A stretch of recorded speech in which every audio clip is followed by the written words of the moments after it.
itu gue agak shock adalah ada orang ketawa di tengah hutan malam, kok ada orang ketawa itu loh. Itu yang kayak gue beberapa menit gue diem.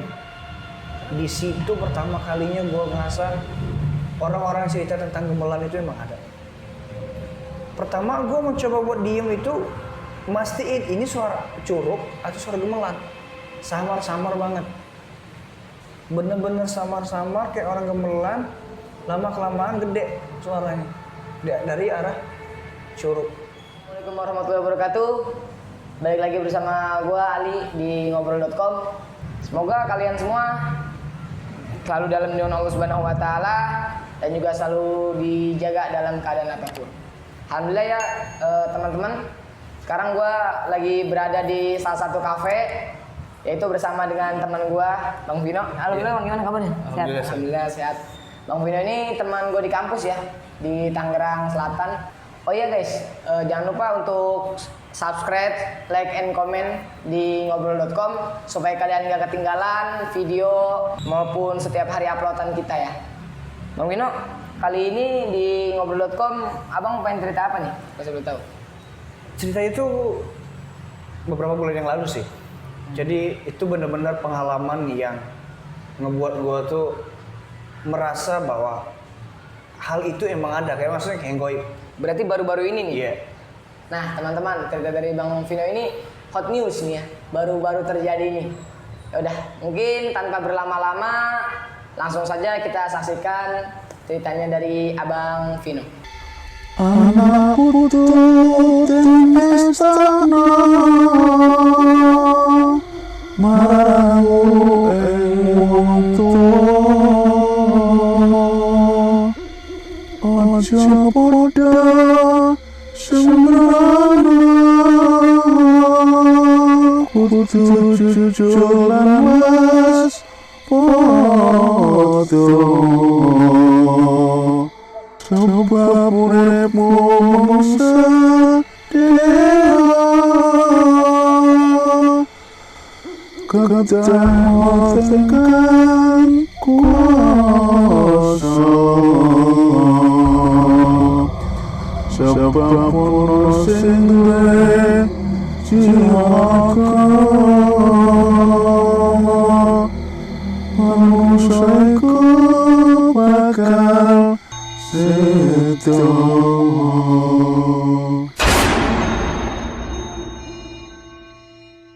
Nah Bang Vino, gimana tuh cerita abang waktu beberapa bulan yang baru-baru ini? Itu mungkin di bulan Februari lah ya, di tahun ini nih. Jadi di bulan itu gue sering dengar teman-teman anak hiking itu cerita bahwa di salah satu gunung di Bogor, gue nggak bisa ceritain gunung itu, kayak sering terdengar suara gemelan. Nah, gue tuh kan orangnya penasaran ya, gue gak percaya yang gituan. Di tanggal berapa ya? Gue lupa tanggalnya, tapi gue yang jelas itu malam Jumat. Gue mempersiapkan segala hal, termasuk alat-alat. Gue mencoba hiking sendiri, ngecamp. Hiking dan ngecamp sendiri gitu kan. Itu di salah satu curug.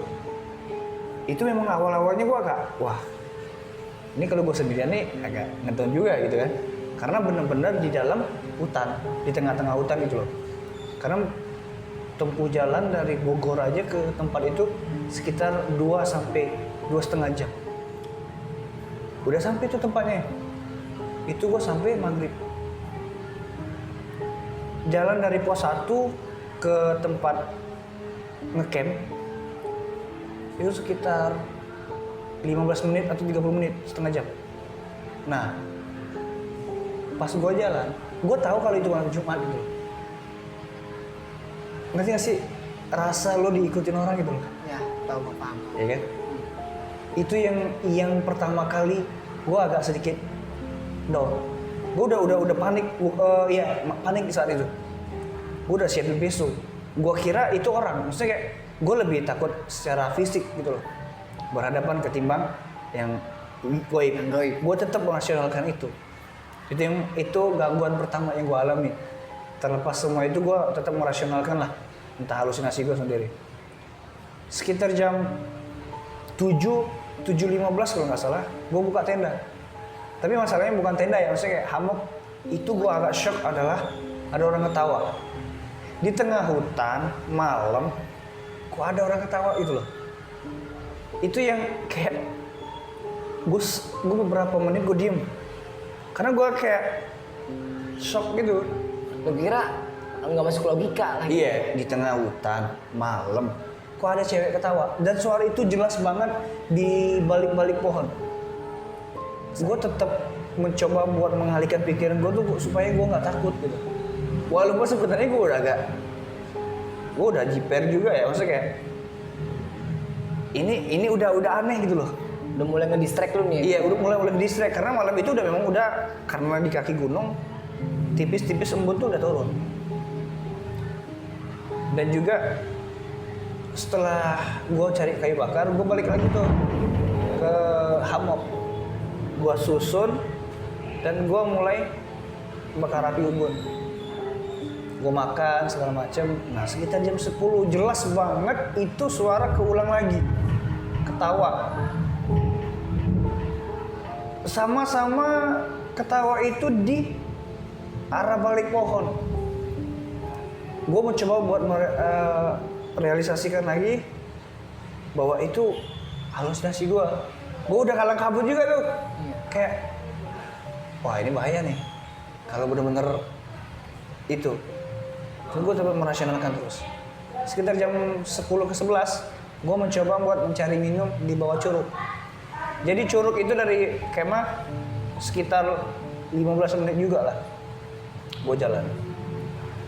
Gue niatnya mencari minum sama explore. Jelas tanah itu, lantai itu rata. Tripod itu jelas berdiri. Tiba-tiba jatuh. Nggak ada siapa-siapa. Nggak ada siapa-siapa, nggak ada angin, nggak ada apa-apa. Di pertama kali jatuh, gue masih tetap biasa. Gue berdiriin lagi tuh, tiba-tiba jatuh lagi. Ketika gue maju selangkah, 2 langkah ke depan, tripod jatuh. Itu udah mulai, gue ini kayaknya aneh deh. Dan yang ketiga, itu jelas. Gue diriin, gue kerekam. Dan gue bisa lihat kok, nge-record. Gue jalan. Gue ngobrol-ngobrol, tiba-tiba jatuh lagi. Masalahnya adalah yang kerekam hanya ketika gue balik badan, itu kayak ada mata yang merah. Dan itu gue langsung cabut. Gue kayaknya gue nggak deh di sini. Itu yang ngebuat gue mulai jantung gue tuh kayak, anjing gue lah, ini bahaya nih. Gue naik. Gue merinding nih. Udah mulai kerasa kan? Iya, gue naik tuh sekitar jam 1:30-an. Soalnya gue agak lama di Curug. Jam 1, jam 2 karena udah penuh teko. Kan gue bawa teko tuh buat minum. Gue mau bakar lagi kayu bakar yang udah gue kumpulin tadi. Di situ pertama kalinya gue ngerasa orang-orang cerita tentang gemelan itu emang ada. Pertama gue mencoba buat diem itu, mastiin ini suara curug atau suara gemelan. Samar-samar banget. Bener-bener samar-samar kayak orang gemelan. Lama-kelamaan gede suaranya dari arah curug.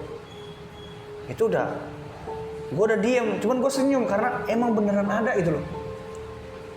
Di situ mulai kabut yang gila sih. Jadi kayak antara kabut dengan embun tuh udah turun banget, nyelimutin hutan.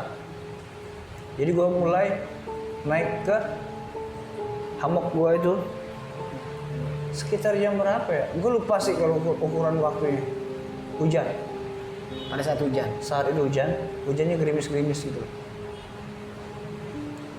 Dan lo harus tahu apa yang terjadi setelah hujan itu. Kayak orang jalan di rumput yang jelas-jelas ada di samping gue. Yang ngebatasi suara itu dengan tempatku adalah cuma sehelai ini doang, flash sheet. Membataskannya cuma selai flash itu. Yang gue, kalau flash sheet itu gue buka, pasti gue tahu apa yang jalan. Tapi gue sudah mulai jiper, gue udah nggak kepikiran lagi deh. Intinya antara manusia dengan jin. Wallahu a'lam bishawab. Tapi gue selalu siapin pisau, sangkur. Kalau terjadi apa-apa, Buat jaga-jaga. buat jaga-jaga dia itu. Itu jelas banget setengah jam tuh kayak dia ngelilingin tempat gua. Tempat lu. Iya, itu gua udah gak kepikiran lagi deh. Yang penting dia masuk gua sikat. Walaupun gua tahu kayaknya bukan manusia atau binatang deh. Setelah itu mulai deketin tenda gua tuh, flashlight gua maksudnya. Kayak orang gesekin badan. Dan bener-bener gerak. Itu gua udah baca-baca juga sih sebenarnya dalam hati gua. Tapi gua tetap selalu siap pisau. Gua kalau ini agak takut sih sebenarnya. Jadi setelah gesek-gesek itu, lo tau gak sih, lo di tengah kayak rame banget gitu. Tengah keramaian padahal cuma lu sendiri. Padahal gue lagi sendiri itu di tengah hutan, gak mungkin dong rame. Apakah karena gue pertama kecapean dan berhalusinasi, atau karena ngantuk? Cuman gak mungkin kalau gue berhalusinasi dan ngantuk, gue bisa dengar jelas banget ini suara. Itu yang ngebuat gue sampai sekarang agak shock sih sebenarnya. Itu gangguan yang paling ekstrim bagi gue. Pas lu dicurug gitu. Iya. Dan gangguan yang bener-bener membuat gue itu sedikit lebih waspada sama hal-hal yang itulah.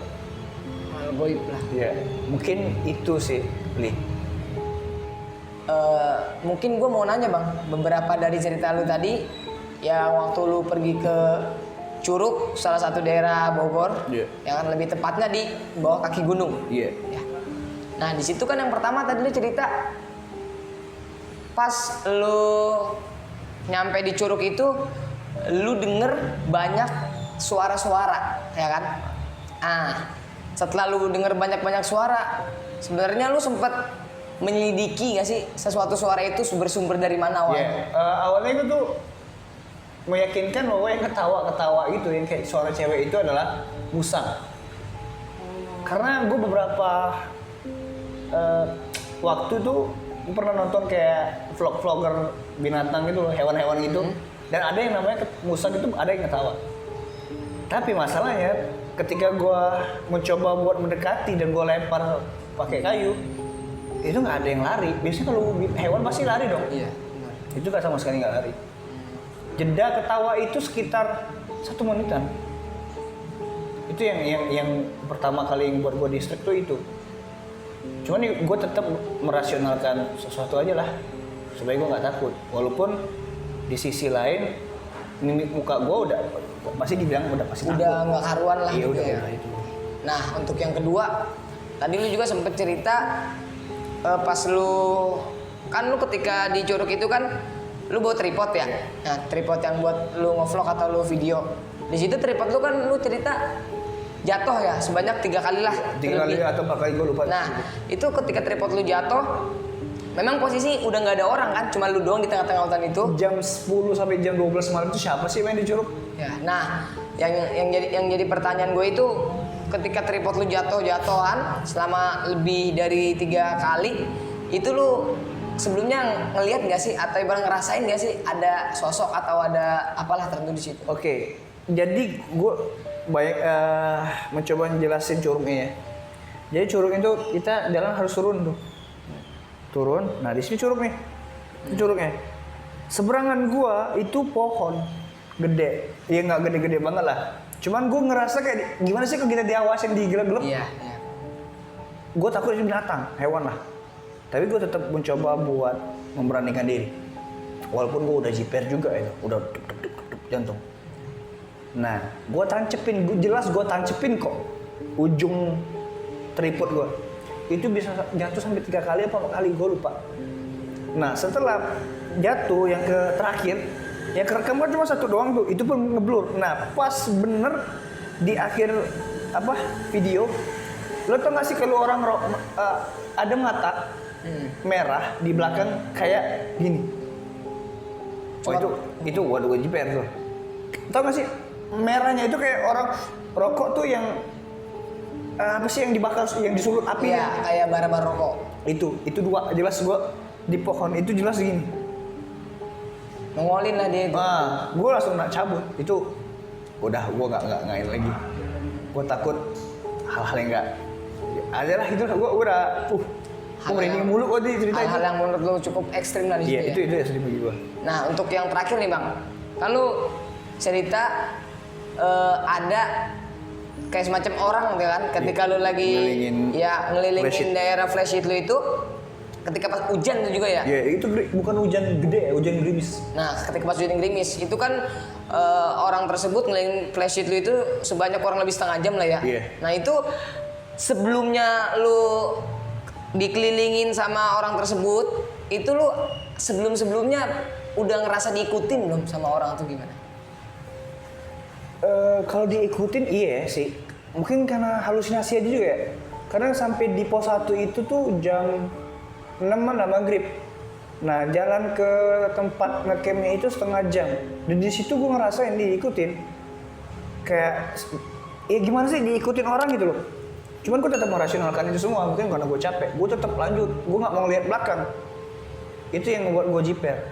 Sebelum itu gue tetap observasi tempat dan beberapa cerita yang ada Dari warga kampung situ sama teman-teman yang notabene adalah orang-orang yang suka ngecamp, sering hal-hal yang enggak seperti di luar nalar lah gitu. Namun sosoknya lu belum tahu siapa yang Belum. Pokoknya gue tuh udah di dalam hammock flashlight gue, jadi orang itu kayak jalan setapak gitu loh di rumput, itu kayak ngelilingin tenda gue. cuma sosoknya belum jelas memang. Gue nggak bisa mastiin itu sosok apa, jin atau manusia. Yang jelas itu dia ngelilingin gue hampir 6-7. Gue masih ingat banget itu tuh 7 kali. Dan terakhir ke 8 kalinya dia gesekin badan ke flashlight. Dan itu geter, flashlight gue geter. Kalau geter gue berpikir ini kayaknya binatang deh. Kalau binatang manusia nggak mungkin dong. Gitu loh. Gue takut tuh udah pakai ini. Gue udah geger banget, udah keringat dingin nih. Udah siap-siap lah. Udah siap-siap kalau dia masuk, gue sikat. Gue udah keringat dingin, ditambah lagi kabut atau bola gitu. Kabut kalau nggak salah, itu udah ngeliputin hutan. Gue tuh udah bener-bener udah dikelilingin kabut, ditambah hujan gerimis. Itu udah seput jantung banget sih. Itu cerita gue yang sampai sekarang nggak bakal gue lupain, dan itu yang membuat rasa takut gue tuh mulai ada. Gitu. Oke, teman-teman. Jadi mungkin cerita dari Bang Vino ya kalau kita bilang ya cukup ringkas lah gitu ya. Sebenarnya lebih ke apa ya, ketika kita pergi ke suatu curug ya Bang ya, atau ke camping lah gitu kan di daerah bawah kaki gunung, ya lebih tepatnya sih harus benar-benar punya pengalaman sih ya Bang. Iya. Nggak harus ketika kita mentang-mentang sendiri. Jangan modal nekat aja Nah, sih. kita berani ke alam ya kan. Iya. Karena kita pikir tuh alam ya tempatnya nggak seserem yang kita pikirin. Padahal kita nggak ada yang tahu ada siapa atau ada penunggunya gitu kan Bang. Ya teman-teman, mungkin segitu aja cerita dari Bang Vino. Nah sebelumnya Bang Vino ya, mungkin ada pesan atau kesan nggak yang bisa lu sampein ke penonton atau hikmah lah. Jadi supaya pengalaman lu ini bisa dicegah atau bisa apa ya, penonton itu mendapatkan inilah pencerahan. Pesan dan itu apa ya? Yang pertama, jangan nekat deh. Saran gue jangan nekat datang sendiri ke tengah hutan atau di tempat baru yang sebenarnya lu belum tahu ada apa aja gitu loh. Mau terlepas semua hal yang ada di dalamnya, seenggaknya sebelum kita berada atau pergi ke tempat itu, kita harus observasi, harus cari tahu dulu dengan warga-warga setempat gitu. Jauh ke, gue takutnya adalah ketika kita cuma modal nekat, kita nggak tahu apa yang di dalam, mungkin kita bisa hilang. Terlepas semua hal yang ada ya, maksudnya bukan tersesat. Bayangin malam kita datang tempat baru, karena rasa takut mencekam itu sudah menyelimuti tubuh, kita panik, lari, terus bisa jadi jatuh ke jurang.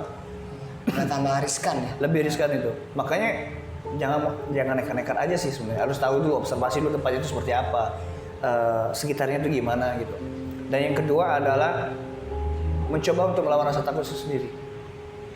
Kebanyakan, mohon maaf nih, orang-orang nyasar di gunung ataupun di hutan pasti disasarin oleh jin segala macam. Sebenarnya enggak. Itu udah malam, kita panik, ya kan?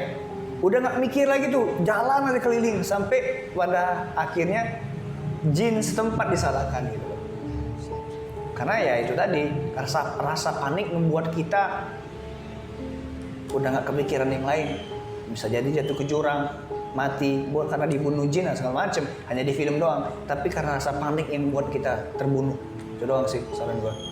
Berarti mungkin ya yang dimaksud Bang Vino itu pertama tetap kita harus berhati-hati lah ya Bang ya. Jangan ada modal nekat. Ketika kita menuju ke suatu tempat, apalagi tempat itu hutan. Tengah-tengah hutan itu ya toh kita cuma sendiri dan kita berada di alam liar. Bukan banyak penduduk yang seperti biasanya gitu kan. Dan juga kita harus berani melawan rasa takut lah gitu ya Bang ya. Dalam artian bukan kita menantang. Seminimal mungkin lah untuk menekan rasa takut itu supaya tidak gede lah itu. Ya ibaratnya kita nggak boleh gampang-gampang dengar suara langsung takut. Gitu Kita harus tahu dulu nih, merasionalkan dulu suara. Mungkin misalnya ada yang jalan, tahu-tahu pas kita center kayak mungkin binatang. Iya. Tapi karena dia udah takut duluan. Karena takut duluan sudah berpikir bahwa wah, persepsi persepsi dia tuh kayak wah ini jin segala macam atau penunggu. Padahal yang jalan itu binatang. Bisa jadi binatang atau makhluk yang lain lah. Apalagi kalau kita lewati pohon bambu. Pohon bambu itu kalau malam bunyinya itu udah buat jiper. Tapi kalau kita deketin, itu kayak bambu ketemu bambu kena angin, itu pasti udah bunyi. Langsung bersuara. Rasa takut itu harus dilawan sih sebenarnya.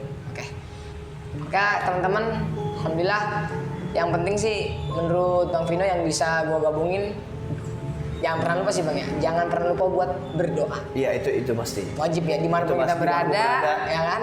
Tempatnya, ya kan. Intinya yang penting kita tetap saling menghormati antara beda alam ya kan di situ. Dan juga kita nantiasa nggak melanggar peraturan atau adat istiadat yang ada di tempat-tempat tersebut. Kalau kata orang Palembang tuh pacak-pacak kau jago diri deh. Nah itu orang Palembang galak ngomong. Pintar-pintar kamu jaga diri. Nah itu dia. Makanya setiap dimanapun tempat baru pacak-pacak lah jago diri. Cari kawan bukan lawan. Itu dia. Oke Bang. Oke teman-teman, alhamdulillah cerita dari Bang Vino mungkin segitu aja. Gue juga kurang lebihnya mohon maaf. Ya mungkin karena gue lagi nggak di studio, lagi di kafe. Ya betul kan tadi baru pulang kampus ya kan. Langsung mampir lah, ada temen yang mau bercerita di channel ngobrol.com. Langsung gue gas gitu kan. Jangan lupa teman-teman semua untuk senantiasa buat like, comment, and subscribe. Dan juga jangan lupa dinyalakan tombol loncengnya supaya gua makin semangat lagi untuk bikin konten atau untuk upload untuk teman-teman ngobrol.com sekalian. Ya udah Bang Vino, terima kasih atas ceritanya. Udah mampir nih, udah ibarat mencurahkan ceritanya sedikit lebihnya gitu kan. Semoga nanti kita bertemu di lain hari lagi, sama-sama sehat semua ya Bang ya, maupun para subscriber ngobrol.com ya kan. Udah teman-teman, cukup sekian dari gua. Jangan lupa stay tune terus di ngobrol.com.